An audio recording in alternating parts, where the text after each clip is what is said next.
Newsflash, Quentin Tarantino is fucking nuts.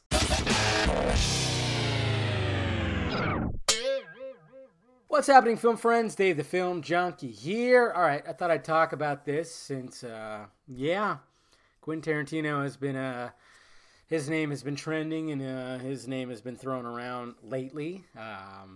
And it's just, it sucks when you actually go on Twitter and you see like a celebrity's name, a male celebrity. And before we used to go like, oh my God, this guy, he's dead. He died. Oh my God, he died. Now it's like, oh my God, who'd he fondle? Just pretty strange because it seemed like, 2017 was just like, ripping people out of this universe, man. I tell you what. But I wanted to talk about this because, Uma Thurman gave an in-depth interview talking about, some of the stuff. Harvey Weinstein, of course, being the big one. I mean, obviously she was in the Miramax world, and Quentin Tarantino movies have been known to be, of course, paid for by Miramax and everything. And the reason why that Quentin Tarantino is in hot water is because apparently like I said, the guy is fucking nuts, which is what makes him essentially a genius when it comes to filmmaking. I mean, he is one of my favorite all-time directors. I love every one of his movies. And you know that he's nuts because you just listen to him talk. I mean, I've even done an impression of him myself on my channel. And I mean, he's just, that the wiring is a little crazy up there. You know it is. But I mean, that's, when you look at artists, sometimes that's just, you just know that's what creates that art that they have. And when it comes to Quentin Tarantino, he likes to get his shots. If you look at every one of his movies, he's got beautifully crafted shots. And he's usually the director of photography on his movies. So he wants the perfect shot.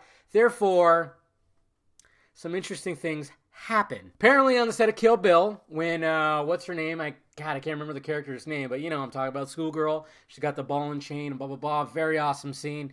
And she's doing like her thing, and then she wraps around, of course, the bride, Uma Thurman, chain around her neck, being choked. That's actually, and you legitimately, I remember seeing that and going, God, Uma is really getting choked right there because you could see it. But apparently, Quentin Tarantino is the one that's pulling on that damn chain. And then also when Michael Madsen's character spits on her, apparently that is also Quentin Tarantino, and he's been known to do this. He did this in Inglourious Bastards.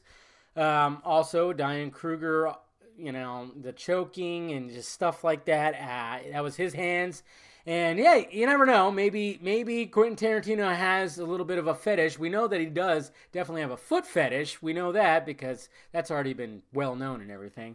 And with all that happening, I was going, okay, here we go. Now Tarantino's being thrown into the mud because of this damn Me Too, Time's Up movement. When she was specifically talking about Harvey Weinstein, all of a sudden Quentin Tarantino got thrown into the mix, and of course Miss High and Mighty herself on her fucking white horse, Jessica Chastain, starts chiming in saying this is just wrong, this doesn't need to happen, blah blah blah. Shut the fuck up. Tired of Jessica Chastain.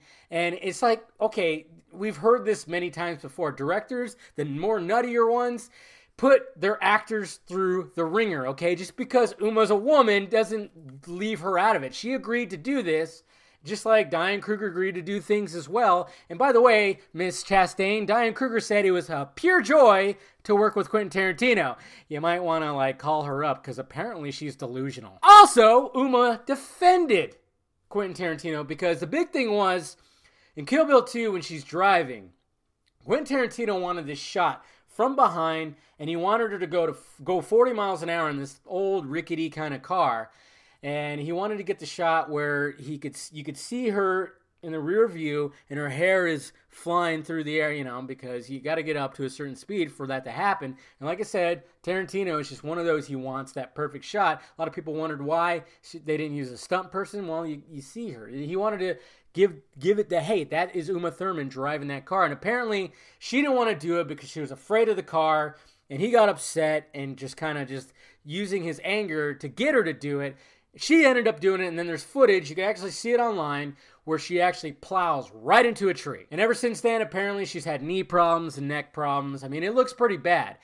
But what's funny about it, she actually defends Quentin Tarantino because, and he, in an interview finally after all this, he regrets it. That's his ultimate regret. And if you actually watch the footage, you could see actual concern on his face. Like when you see her and they're all comforting her, like, are you okay? He sees it. He's giving her water. He feels really bad about it. But like I said, the artist took over in him. He wanted that shot.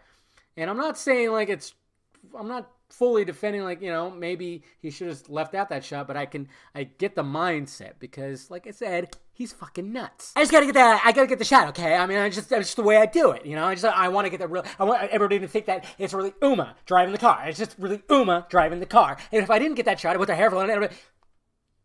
Listen to the man talk. Of course he's nuts. Everybody's trying to make him seem like the predator, you know, of this whole thing. And then, you know, you got Diane Kruger saying like, yeah, it was pure joy. You know, everybody said great things about him. Even people are trying to throw him under the bus for being like racist because he uses the N-word a lot in his movies. But even Sam Jackson, man, the blackest man in Hollywood, has said, no, he's not racist. I mean, he just tackles these characters. I mean, a fucking white dude he's got strong female characters, strong black characters. Yes, he tosses around the N-word a lot, but because that's just his world. I don't believe he's actually racist because why would Sam Jackson continuously work with him and everything? Jamie Foxx has praised him.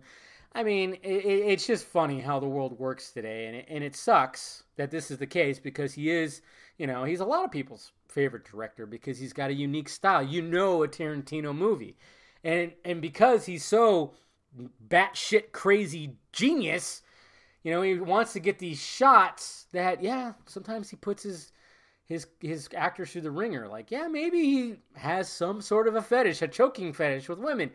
There's a possibility of that. Who knows what's going on behind doors? I mean, the guy's wacky, but he shouldn't be thrown under the bus. You know, Chastain needs to get off her goddamn high horse. She thinks she's such a fucking white knight, just defending everybody. And it's getting to the point of annoyance because she's not even making sense anymore. She just throws it out there on Twitter before even, I don't know. It's just all dumb, and I can't stand her anymore. But Tarantino, yeah, I'm not totally defending like how he's treated some of his, you know, actors and actresses. I'm not saying that. But I mean, it does happen, though. It does happen. I mean, you hear horror stories about it, you know, a lot in Hollywood. But it's just the fact that he was being thrown under this blanket with the Me Too and the Time's Up with Harvey Weinstein. It's like, no, you can't do that, especially when actresses are defending him. But sadly, a 2003 Howard Stern Show interview from November 19th, 2003. Oh, God damn it, Quentin. He defends Roman Polanski. We know about Roman Polanski, of course. He had a thing for underage girls and blah, blah, blah. And this is what sucks, you know. You always dig up some stuff from the past. And he basically defends it, saying that she wanted it. It's not rape. It's statutory rape because she did want it. And blah, oh, man. And that's where you kind of go, oh, Quentin, damn it. Why? And it does suck. I won't defend him for that because Roman Polanski deserves to be locked up, locked away. The guy is a sicko, big time sicko. And it sucks that Quentin Tarantino, but a lot of people in Hollywood, I mean, Meryl Streep, for fuck's sake, defending him, standing ovation and everything. And she's still like, everybody, oh yeah, Meryl Streep, yay! Like, what? Really? You know? And I'm not going to defend Tarantino for that. That's bullshit. He should not be defending Polanski for that. But when it comes to the other thing, that is all bullshit, you know? And everything. So there you go, guys. That's my 2 cents on it. Sorry for rambling a little too long about it, but that's what I think about it. Let me know your thoughts about it down below. What do you think about this? Hit that like, thumbs up button if you be so kind. Subscribe to my channel. Visit filmjunkie.com for all my content. And, of course, visit the store for shirts and stickers. All right, guys? I'll talk to you later.